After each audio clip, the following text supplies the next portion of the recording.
नमस्कार friends, visa to explore में आपका स्वागत है। आज दिन की शुरुआत सुबह 9:30 बजे हरिता हिल रिजॉर्ट अरकू से हो रही है।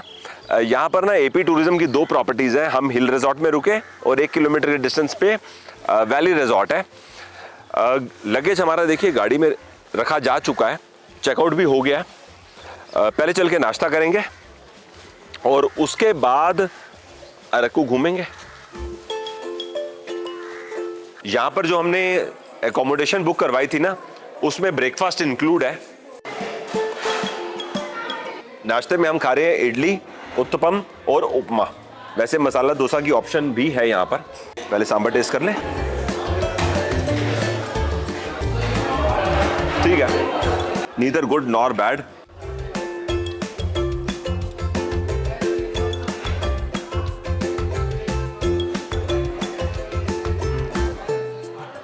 इडली सही है, एकदम फ्रेश बन रही है और टेस्ट शानदार है। यहाँ पे सफ़र करते करते मैंने देखा है कि कोकोनट की चटनी से ज़्यादा जो चलन है ना, वो मूंगफली दाना की चटनी का है। सही है, इडली चटनी का कॉम्बिनेशन बेहतरीन है।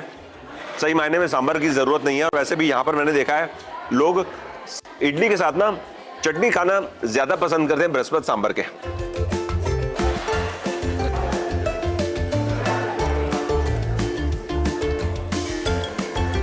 यहां पर मेरे को उत्तपम का टेस्ट अच्छा लगा, इडली का स्वाद भी बढ़िया है, उपमा एवरेज है।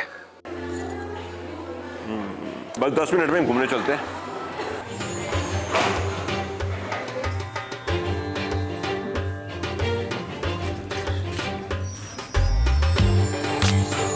अपने रिजॉर्ट से मैं पैदल ही कॉफी म्यूजियम तक आ गया हूं। सामने कॉफी म्यूजियम है और कॉफी म्यूजियम के ठीक सामने ट्राइबल म्यूजियम है। पहले यहाँ चलते हैं। यहाँ पर ना 20 रुपए पर पर्सन एंट्री टिकट मिल रही है।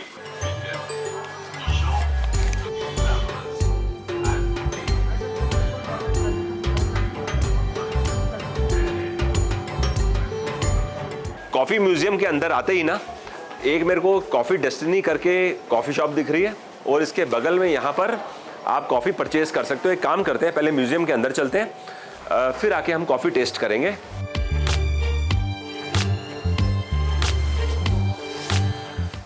देखो ये बड़ी इंटरेस्टिंग चीज है। काफी लोगों को नहीं पता होगा कॉफी इस दुनिया में कैसे आई। एक पर्सन था जिसका नाम था काल्दी। सामने देख रहे हो ना काल्दी, उस अपनी गोट्स के साथ वो जंगल में घूम रहा था और उसकी गोट्स ने कॉफी का बीन्स खा लिया और उसके बाद वो थोड़ा हाई टाइप्स फील करने लगी। तो कैफीन होते ना कॉफी के अंदर, तो वहां से कॉफी दुनिया में पहली बार किसी ने एक्सपीरियंस करी है। बात हम 7th सेंचुरी की कर रहे हैं। उसके बाद यहाँ पर इन्होंने ये दिखाया कि कॉफी पहुंची अरेबियन कॉफी हाउसेस में 13th सेंचुरी में और इसको एज ए मेडिसिन इस्तेमाल किया जाने लगा। लवली। ईस्ट अफ्रीका के अंदर इसको ट्राइब्स ने, मतलब कॉफी को ट्राइब्स ने वाइन के साथ मिला के पिया। अच्छा, यहाँ पर टर्की के बारे में लिखा हुआ है, Turkish law was changed that made it legal for women to divorce her husband if he was unable to provide her with a daily quota of coffee. देखिए जी, टर्की पहुंचते पहुंचते ये कॉफी कितनी ज्यादा इंपॉर्टेंट हो गई। इंडिया में पहली बार कॉफी 15th सेंचुरी में आई। कर्नाटक में चिकमंगलूर नाम की एक जगह है, मैं गया नहीं हूं वहां पर, सुना बहुत प्यारा हिल स्टेशन है। बाबा बुडान, यहाँ पे देखिए नाम लिखा है ना, बाबा बुडान। ये मक्का से जब आ रहे थे तो 7 कॉफी के सीड्स वहां से चिकमंगलूर ले आए और उन्होंने वहां पे उसकी प्लांटेशन कर दी और वहां से इंडियन कॉफी का कल्चर स्टार्ट हुआ।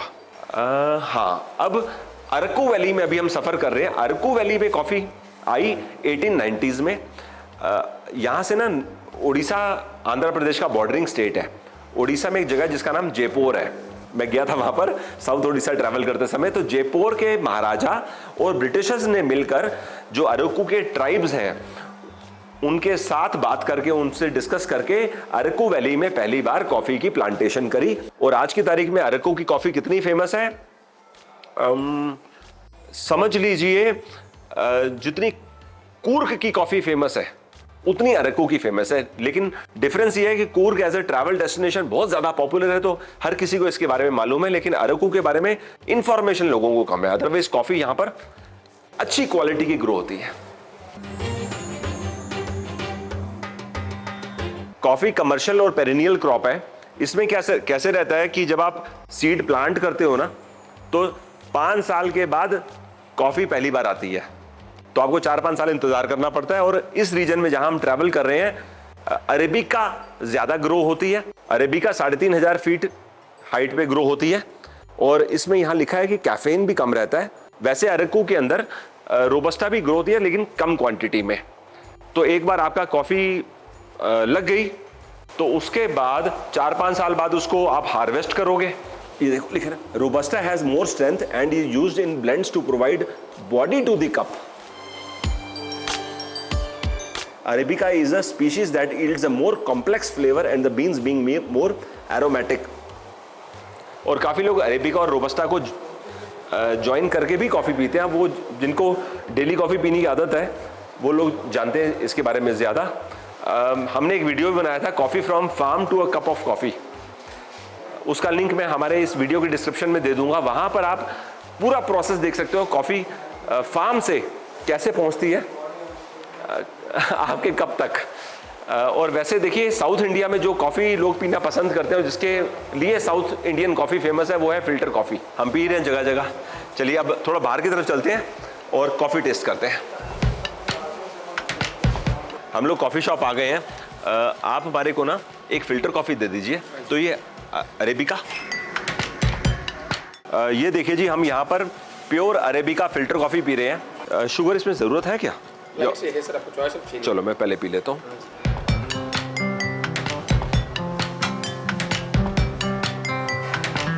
टेस्ट तो बड़ा मस्त है।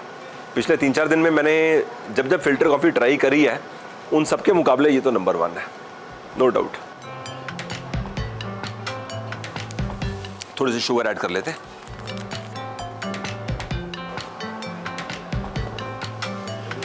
सही है, वेरी गुड। ये देखो, आप किसी भी ऑथेंटिक कॉफी जॉइंट में जाओ तो आप उनको बोल सकते हो कि मेरे को विद चिकरी चाहिए, विदाउट चिकरी चाहिए। तो काफ़ी जॉइंट्स ऐसे हैं जो ऑन डिमांड आपको कॉफ़ी दे देंगे। चिकरी क्यों ऐड करते हैं? क्योंकि वो ऐड करने से कॉफ़ी में एक तो थोड़ी सी थिकनेस आ जाती है, दूसरा कॉफ़ी का प्राइस भी कम हो जाता है, और साथ में उसकी स्ट्रेंथ कम हो जाती है। अब कुछ लोगों को इतनी स्ट्रॉन्ग कॉफ़ी नहीं चाहिए होती ना, तो ये तीनों काम हो जाते हैं। कॉपी लुवाक कॉफ़ी, सिविट होता है ना, तो इसकी पूप से इस कॉफ़ी को तैयार किया जाता है। हमने कूर्ग में इसकी कॉफ़ी के बारे में भी डिटेल में जाना था। यहाँ पर आके मुझे मालूम चला कि अगर किसी को इंटरेस्ट है इस कॉफ़ी लुवाक पीने में, तो उसका एक कप 3000 रुपीज़ कॉस्ट करता है, और उसके लिए आपको 1.5 घंटे का टाइम लेके आना पड़ेगा, क्योंकि वो कॉफ़ी आपके सामने बनाई जाएगी। तो इनके पास ये कॉफ़ी तो रेडी है, लेकिन उसके आगे का प्रोसेस आपके सामने करेंगे। 1.5 आवर लग जाता है ना। जो कॉफ़ी के बीन्स हैं, ये सारे अरकू के हैं। आपका फिल्टर का मशीन है, तो अगर आपने पहले कभी नहीं देखा तो ये इससे आपको आइडिया लग जाएगा। पहले यहाँ पर कॉफ़ी डालते हैं, ऊपर से हॉट वाटर पास करते हैं, फिर वो धीरे धीरे निकलता रहता है ना पानी कॉफ़ी से पास होते होते, तो यहाँ पे डिकॉक्शन इकट्ठा हो जाता है। फिर उसको मिल्क में ऐड करके इस प्रकार से कॉफ़ी रेडी कर देते हैं। तो ये तो हो गया south Indian coffee style.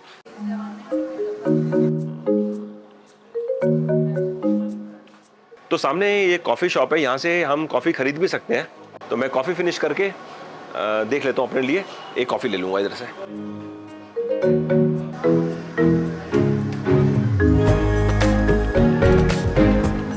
Coffee shop में ना मैंने अपने लिए सेम कॉफ़ी ले ली है जो मैंने पी है ना। ये 260 रुपए की है, 200 ग्राम्स। ठीक है, थोड़ी साउंड पीछे जो आ रही है ना, वहाँ पर कॉफ़ी की प्रोसेसिंग चल रही है, इनकी यूनिट लगी हुई है, तो वहाँ कॉफ़ी प्रोसेस करते रहते हैं, साथ साथ ये लोग पैकिंग करते रहते हैं। अभी मैंने 2 मिनट पहले भी देखा था कि वो सामने वहाँ कॉफ़ी की पैकिंग कर रहे हैं, वेट कर रहे हैं ना, उसके बाद पैकिंग कर रहे हैं।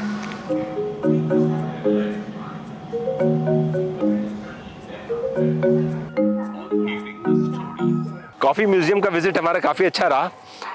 अब मैं थोड़ा डबल माइंड हो रहा हूँ कि ट्राइबल म्यूजियम भी अभी विजिट कर लूँ, या मैं पहले चले जाऊँ कॉफ़ी प्लांटेशन देखने के लिए। अब कॉफ़ी प्लांटेशन के लिए रिटर्न 15 किलोमीटर जाना पड़ेगा। रिटर्न का मतलब है ऑन वे टू विशाखापट्टनम। फिर वापस आकर हमको लंबा सिंगी जाना है। तो एक काम करते हैं, पहले हम कॉफ़ी प्लांटेशन देख लेते हैं और फिर रिटर्न में तो यहाँ आना ही है, तब हम ट्राइबल म्यूजियम विजिट करते हुए लंबा सिंगी चले जाएंगे। ये मेरे को बेटर ऑप्शन दिख रही है। आइए जी, गाड़ी हमारी सामने खड़ी है।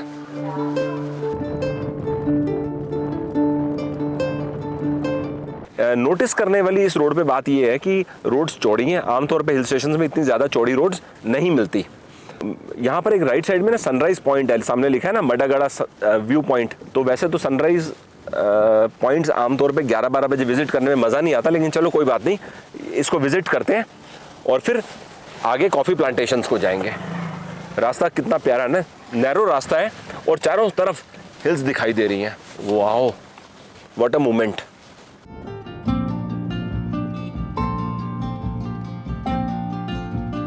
कभी कभी टाइम देखो कैसे वेस्ट हो जाता है। रास्ते में हमने पढ़ा 2.75 किलोमीटर में मडगढ़ा व्यू पॉइंट है। इंजॉय करते करते हमने डायरेक्शनल एरो फॉलो करे और बीच में कहाँ वो टर्न मिस हो गया और हम लोग 3-4 किलोमीटर आगे निकल गए, मतलब पता ही नहीं चला। तो फिर वहाँ से आधा घंटा लंबा सफ़र करके बड़ी मुश्किल से गाड़ी मोड़ी और अब हम व्यू पॉइंट के पास आ गए हैं। गाड़ी हमारी वो सामने खड़ी है। व्यू पॉइंट तक गाड़ी नहीं जाएगी क्योंकि ये 2 बड़े बड़े पत्थर हैं बीच में, तो वहाँ खड़ी कर दी है। अब हम यहाँ से आधा किलोमीटर पैदल जा सकते हैं। वो सामने कुछ दिख रहा है ना, आधा किलोमीटर भी नहीं होगा, 400-350 मीटर होगा। वहाँ चलते हैं और व्यू पॉइंट देख लेते हैं। वैसे जगह बड़ी प्यारी है।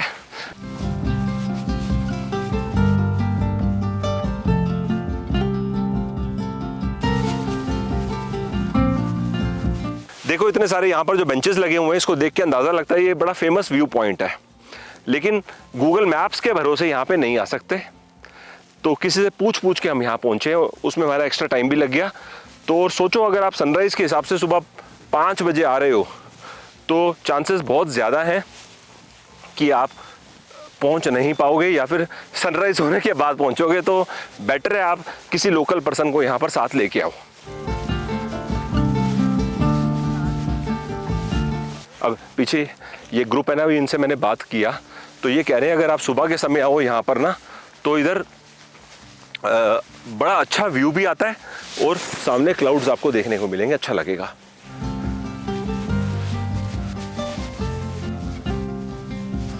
उफ हम हाइट पे आ गए ना, तो मुझे ऐसा लगा कि मैं चलते चलते ऐसा नीचे क्लिफ आ जाएगा, लेकिन क्लिफ नहीं है।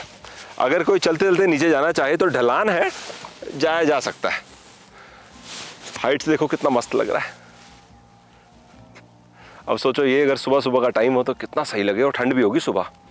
अभी 12 बजे का टाइम है, 12 जनवरी, और मैंने वुलन्स पहने हुए हैं और कंफर्टेबल है। नहीं पहनेंगे तो भी ठीक है क्योंकि धूप तेज़ है, लेकिन पहनकर भी ठीक लग रहा है। चलो 2-3 फोटो निकाले और फिर यहाँ से चले।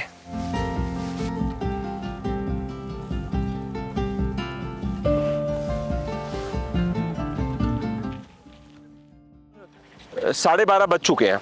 अब एक चॉइस तो हमारे पास ये है कि यहाँ से हम सीधे जाएं, रास्ते में गलीकोंडा व्यू पॉइंट है वो देखें, आनंदगिरी कॉफ़ी प्लांटेशन देखें, उसके बाद हम दुमुकू व्यू पॉइंट देखें और उसके बाद ताटीगुड़ा वाटरफॉल देख लें। एक चॉइस ये है, और रात को अरकू में रुक जाए। लेकिन मैंने ना लंबा सिंगी में बुकिंग ऑलरेडी करवा रखी है। एक तो ये रीज़न है कि हमें लंबा सिंगी जाना चाहिए, और दूसरा बात ये भी है कि अगर मैंने आज अरकू में नाइट स्टे दोबारा कर लिया तो मेरे को आगे विजयवाड़ा में टाइम नहीं मिलेगा, क्योंकि मैं ये सारी जर्नी 21 तक कंप्लीट करना चाहता हूँ और पूरी जो आइटनरी बनाई है ना उसमें एक्स्ट्रा टाइम मैंने रखा ही नहीं है। अब सोचो कि एक साइट सीइंग अपॉर्चुनिटी हमारी 3-4 पॉइंट्स की मिस हो रही है। अब हमारे लिए बेटर रहेगा कि हम यहाँ से अरकू मार्केट की तरफ चले जाएँ, ट्राइबल म्यूज़ियम विजिट कर लें, लंच कर लें, रास्ते में हमको एक वाटरफॉल मिलेगा, मत्स्यगुंडम विजिट करने को मिलेगा। कुछ लोगों ने बताया था कि जब आप अरकू से लंबा सिंगी की तरफ जाओगे ना तो आपको बड़े अच्छे अच्छे व्यूज़ देखने को मिलेंगे। इस तरफ को बढ़ते हैं, बाकी फिर देखते हैं सनलाइट के दौरान, मतलब डे टाइम में हम क्या क्या विजिट कर सकते हैं। अब चलते हैं अरकू मार्केट की ओर और चलकर ट्राइबल म्यूज़ियम विजिट करते हैं।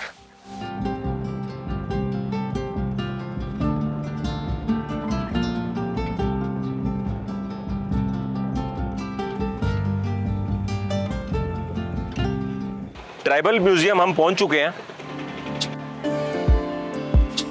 50 rupees per person entry ticket है।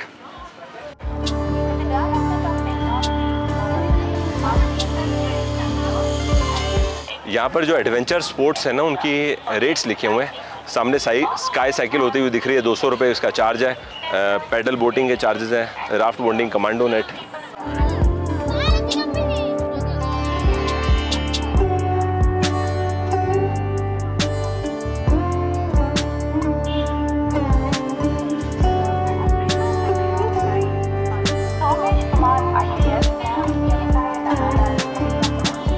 अभी हम ना मुटादर बोलते हैं, जो जैसे 15-20 गाँव के ऊपर ना एक मुटादर होते हैं, समझ लो कि हेड 15-20 गांव के, उनका घर कैसा होता है वो देखने के लिए आए हैं। जैसे यहाँ पे सामने जो पर्सन बैठे हुए दिखा रहे हैं ना, ये मुटादर है। किसी को पनिशमेंट देनी है, किसी को अप्रिशिएट करना है, इस प्रकार से मुटादर का घर होता है और सारी मीटिंग्स घर के अंदर होती हैं। यहाँ के जो ट्राइबल्स हैं उनका घर इस गैलरी में दर्शाया गया है।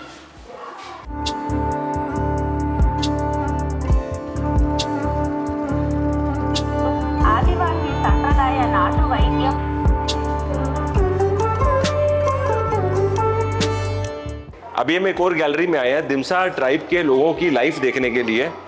अब जैसे यहाँ पर मैं फर्स्ट गैलरी में दिखाई दे रहा है कि हंटिंग से पहले कैसे तैयारी कर रहे हैं। यहाँ पर एक फॉरेस्ट का सीन दिखाया है। इस जगह एनिमल को हंट कर लेने के बाद उसको कैसे अपने घर लेके आते हैं। नीचे जो हॉर्न्स है ना, ये रियल हॉर्न्स है, देखो दिखा ना, बफलो हॉर्न्स। ये दिमसा ट्राइब के ये आदिवासी लोग हैं, उनका घर दिखाया गया इस गैलरी में। इधर फिशिंग करते हुए सीन है। ये एक इंटरेस्टिंग गैलरी है। हमें यहाँ पता चल रहा है कि दिमसा ट्राइब के लोग सूर्य की पूजा करते हैं और किचन के सामने आप देख रहे हो एक बड़ा सा पिलर है, वो पिलर के ऊपर पूरा घर टिका होता है, तो इसकी ये पोजीशन होती है। और कुछ एक डॉल है नीचे लकड़ी की, तो वो उनके रिचुअल का पार्ट है। ये घर के यूटेंसिल्स। गांव में जब फेस्टिवल होता है उस दौरान गांव की लेडीज अपने घर से गुड़ और रागी लेके आती हैं। एक गांव का कोई बड़ा सा पेड़ होता है, उसके पास में बैठकर वो लोग वहां पर रागी और गुड़ की को यूज करके कुकिंग करती हैं और बाद में फिर वो लोग खाते हैं। यहाँ ऐसा हम देख के समझ रहे हैं। और हर गैलरी के बाहर इंफॉर्मेशन लिखी हुई है, ये पढ़कर आप समझ सकते हो काफी आसानी से। पोंगल यहाँ पे बहुत धूमधाम के साथ मनाया जाता है, आदिवासी देवालयम। तो दिमसा ट्राइब के लोग सूर्य पूजन करते हैं और अपने एंसेस्टर्स की पूजा करते हैं, ऐसा यहाँ पर देख के हम समझ सकते हैं। और जो हमने डॉल टॉयज देखा था ना, ऐसा कुछ हमें यहाँ पे भी समझ में आ रहा है, स्टोन के बीच में। और ये अपने एंसेस्टर्स की यहाँ पर पूजा कर रहे हैं।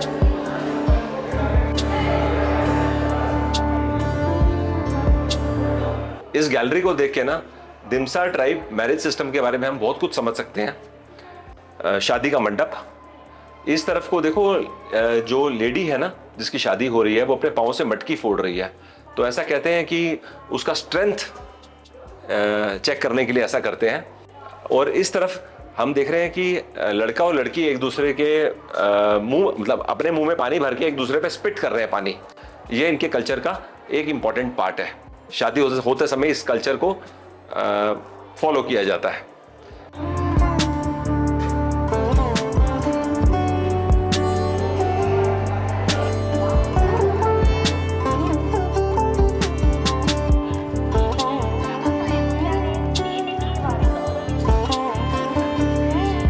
तो मैं सोच रहा था लंच कहाँ पे करूं, तो एक काम करते हैं, यहाँ लंच कर लेते हैं। अन्नपूर्णा ग्रैंड म्यूजियम के बगल में ही है।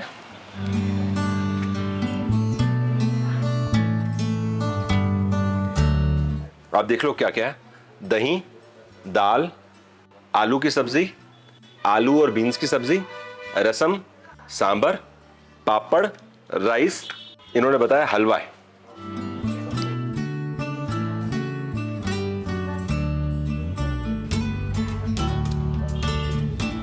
रसम में ना खटास बहुत ज्यादा है, लेकिन टेस्ट मस्त है।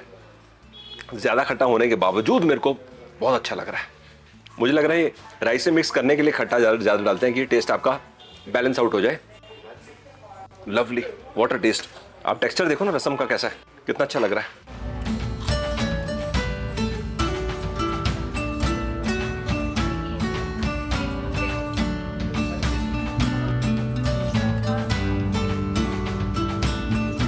बहुत बढ़िया बनाई है आलू और बीन्स की सब्जी। हल्का हल्का चिली है इसमें, फ्रेश है, कड़ी पत्ता और धनिया का मस्त टेस्ट है। लवली। जो मेरे को फ्लेवर आलू और बीन्स की सब्जी में आ रहा था, मसाले की बात कर रहा हूं मैं यहाँ पर, सेम मेरे को मजा इसके अंदर भी आ रहा है। कड़ी पत्ता और सूखा धनिया अच्छे से डोमिनेट कर रहा है। ज़्यादा तीखा नहीं है लेकिन फिर भी हल्का हल्का तीखा है। अब जैसे नॉर्थ इंडिया में आलू की इस प्रकार की सब्जी बहुत ज़्यादा कॉमन है, मतलब घर घर बनती है, लेकिन अब ये खाओगे ना तो टेस्ट में फ़र्क है। ऑब्वियस है, ये 2-3 इंग्रेडिएंट थोड़ा ज़्यादा यूज़ कर लो तो स्वाद में फ़र्क आ जाता है। अच्छा लग रहा है मेरे को यहाँ का खाना, बहुत अच्छी कुकिंग है। जब से मैं यहाँ पर आया हूँ ना, मैं बड़ा एंजॉय कर रहा हूँ रसम और राइस का कॉम्बिनेशन।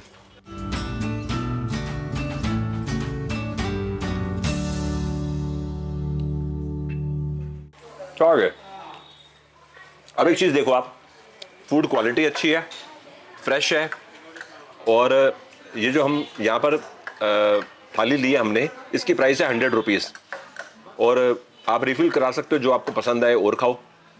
बड़ा रीजनेबली प्राइस और फ्रेश है एकदम। Thank you. लंच करने के लिए ना हम बहुत बढ़िया जगह आ गए आज। आंध्रा फूड खाने के बाद जिस प्रकार के आफ्टर इफेक्ट्स रहने चाहिए, हल्का हल्का स्पाइसी फीलिंग आती है, एक फीलिंग ऑफ सेटिस्फैक्शन, वैसा मेरे को भी महसूस हो रहा है पिछले 10 मिनट से। तो ये हलवा मेरे को ना पहले इन्होंने बताया था सूजी का हलवा है, लेकिन फिर मैं जब टेक्सचर देख रहा हूँ तो मुझे समझ में आ रहा है ये सूजी का नहीं है, दलिया का हलवा है।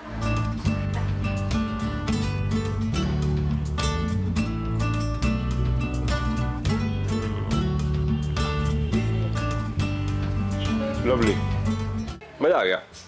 दलिया को कितनी खूबसूरती से इस्तेमाल किया गया इस प्रकार का हलवा बनाने के लिए, ये इसका लाइव एग्जांपल है। मजा है मेरे को खा के।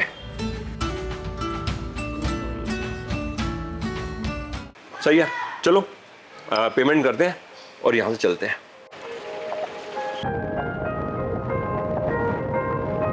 आधा घंटे का हमने सफर किया और हम पहुंच गए हैं चापराई वाटरफॉल्स। वो देखो सामने लिखा हुआ है ना बोर्ड पे। एक्चुअली में ना ये वाटरफॉल नहीं है, मैं सोच कर आया था जैसे फॉल पानी पहाड़ के ऊपर से गिरता है, पत्थरों के ऊपर से गिरता है नीचे आता है, ये वैसा नहीं है, लेकिन बहती हुई धारा है, पानी ऊपर से आ रहा है और काफ़ी ज़्यादा पानी है तो लोग इंजॉय कर रहे हैं। हम हाइट से देख रहे हैं तो हमें एरियल व्यू वैसे ही मिल रहा है। हमने कल भी देखा था अरकू वैली का जो एरिया है, यहाँ पर ना बैम्बू चिकन बहुत चलता है। अब जैसे ये देखो, ये भी यहाँ पे बैम्बू चिकन बना रहे हैं।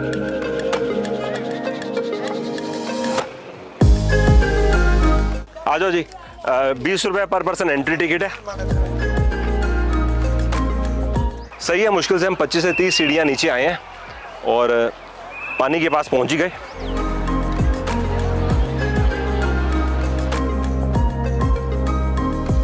इस जगह की जो की अट्रैक्शन है वो ये है कि आप वहाँ पर बैठ जाओ और पाँव डाल लो पानी में, जैसे इस समय लोग बैठे हुए हैं ना, और पानी का बहाव आप यहाँ से देख लो कितना तेज़ है। इससे एक आइडिया लग जाएगा कि ठंडा पानी जो बह रहा है ना, ऊपर से पहाड़ से आ रहा है ठंडा पानी, तो यहाँ पाँव डाल के बैठेंगे तो बहुत अच्छा लगेगा। और वैसे भी किसी वाटर बॉडी के पास आओ जहाँ पर पानी बह रहा होता है तो वहाँ तो गर्मी का एहसास आमतौर पे नहीं होता। सही है, देखो वीकडे आज, उसके बावजूद क्राउड देखिए, आप अंदाज़ा लगा लो कि जो अरकू घूमने आए हुए हैं वो लोग यहाँ पे आ ही रहे हैं। अभी 3:30 बजे का टाइम है, 15-20 मिनट यहाँ पर थोड़ा घूमते हैं, एंजॉय करते हैं, फिर हम आगे चलेंगे।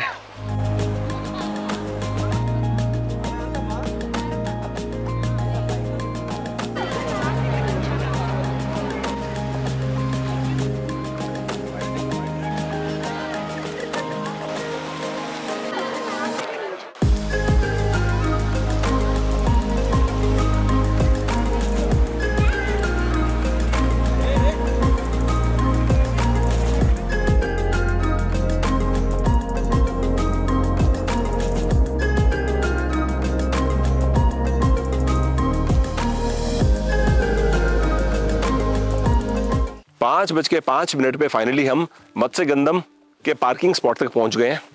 गाड़ी हमने खड़ी कर दी है। इस समय टूरिस्ट तो कोई नहीं है यहाँ पर, बस ये है कि 2 स्कूटर और एक मोटरसाइकिल खड़ी, हो सकता है लोकल लोग ही हों। अब एग्जैक्टली 200 मीटर दूर है या आधा किलोमीटर, उतना जानकारी मेरे को समझ में नहीं आ रही, लेकिन पास ही है, इतना समझ आ गया है।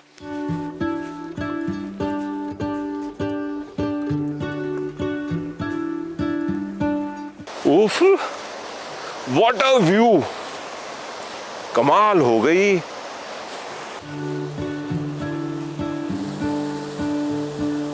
कितनी जबरदस्त जगह आ गए हैं। सोचो हमारे सिवा यहां पर कोई भी नहीं है और इस समय हवा में ठंडक है। सामने हम क्या देख रहे हैं, नदी आ रही है और नदी का बहाव देखो, मतलब ये देखने में लग नहीं रहा, लेकिन एक्चुअल में जब ये बड़े सी चट्टान पे टकरा रहा है ना, उसी से समझ में आ जाएगा नदी का अच्छा तेज बहाव है। और यहाँ पे नदी कहीं भी दिखाई नहीं दे रही, तो ये बड़ी बड़ी चट्टाने हैं, नदी इसके नहीं, यहाँ पर आके गायब हो जाती है, मतलब गायब मतलब आगे दिखना, पानी बंद हो जाता है। और इस ब्रिज के नीचे से यहाँ कोई नदी नहीं है, हम आराम से यहाँ पे खड़े हो सकते हैं और नदी वहां पर वापस आ जाती है। वाह, व्हाट अ सीन, दिल खुश हो गया। वहां पर सामने देखो बड़ी सी भगवान शिव की मूर्ति है, 3 मुख हैं उसके, कुछ 2-3 लोग वहां खड़े हुए दिखाई दे रहे हैं। अमेजिंग, मजा आ गया। आज का मतलब दिन बन गया।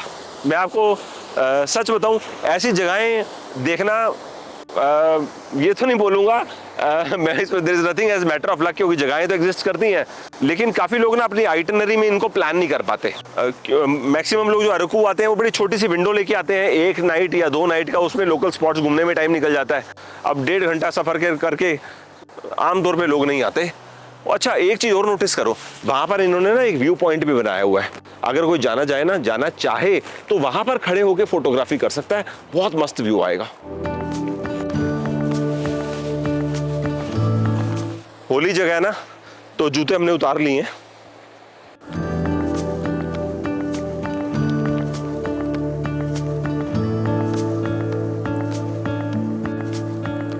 ये देखो कितना फिश है यहाँ पे।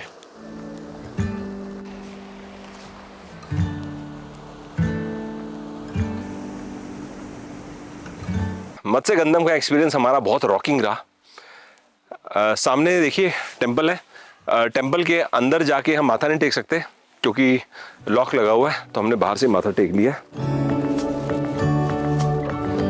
अब हमें यहां से लंबा सिंगी पहुंचने में 2 घंटे का टाइम लगेगा एज पर गूगल मैप्स।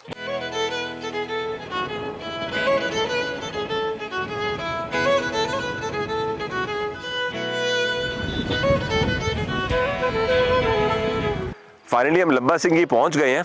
रात के 9 बजे का टाइम है। गाड़ी हमने आगे रिजॉर्ट तक भेज दी है। हम यहाँ रुक रहे हैं, धरानी हिल रिजॉर्ट। यहाँ पर एक कृष्णा गार्डन्स करके रिजॉर्ट दिख रहा है, तो ये सबके आगे रिजॉर्ट है। और रास्ते में मैं देखता हुआ आ रहा था, बहुत सारी कैंपिंग साइट्स भी थी। एक चीज़ मैंने बड़ी यूनिक नोटिस करी है पिछले 3 किलोमीटर के अंदर, कि यहाँ पर ना हर किसी ने अपने रिजॉर्ट के आगे इस प्रकार की लाइटिंग लगाई हुई है। ऐसा देखो, जैसे लोग दिवाली में अपने घरों के बाहर लगा लेते हैं ना, इस प्रकार की, जैसे यहाँ भी ऐसी लाइटिंग लगी हुई है। ये 100% रिजॉर्ट्स के बाहर इस प्रकार की लाइटिंग है। आइए चलते हैं पैदल। इस समय 9:40 का टाइम है। हम यहाँ पर 9 बजे आए थे, तो 30-35 मिनट हमें इंतज़ार करना पड़ा रूम के लिए, क्योंकि मैनेजर यहाँ अवेलेबल नहीं था। तो अब मैनेजर आ गया, हमें रूम मिल गया। रूम अच्छा है। अभी हम रूम के जस्ट बाहर ही खड़े हैं। इसका जो टैरिफ हम दे रहे हैं वो 4000 रुपीज़ है। अब ना फूड का ऑर्डर हमने ऑलरेडी दे दिया, और फूड शायद ये लोग बाहर से मंगवाते हैं, ऐसा मेरे को किसी ने बताया। तो 15-20 मिनट में फूड आएगा। वो मैं शूट नहीं करूँगा क्योंकि मैं इस समय ना बहुत ज़्यादा टायर्ड हूँ। तो मैं चाहता हूँ खाना खा लें और उसके बाद 2-2.5 घंटे लगा के अपना डेटा कॉपी का काम करें एज ऑलवेज, क्योंकि दैट्स इंपॉर्टेंट। 4 बजे सुबह हम सनराइज़ देखने के लिए जाएंगे, और सनराइज़ जहाँ देखेंगे ऐसा हम उम्मीद कर रहे हैं कि नीचे क्लाउड्स होंगे। यही चीज़ देखने के लिए हम यहाँ पे आए हैं, राइट। चलो अभी के लिए आपको bye bye, thanks for your time.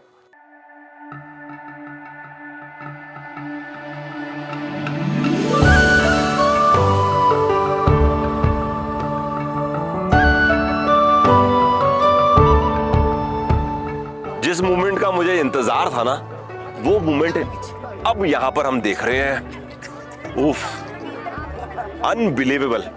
सच बताऊं, विश्वास नहीं हो रहा, नजरों से क्लाउड्स को हम अपने इतने नीचे देख रहे हैं।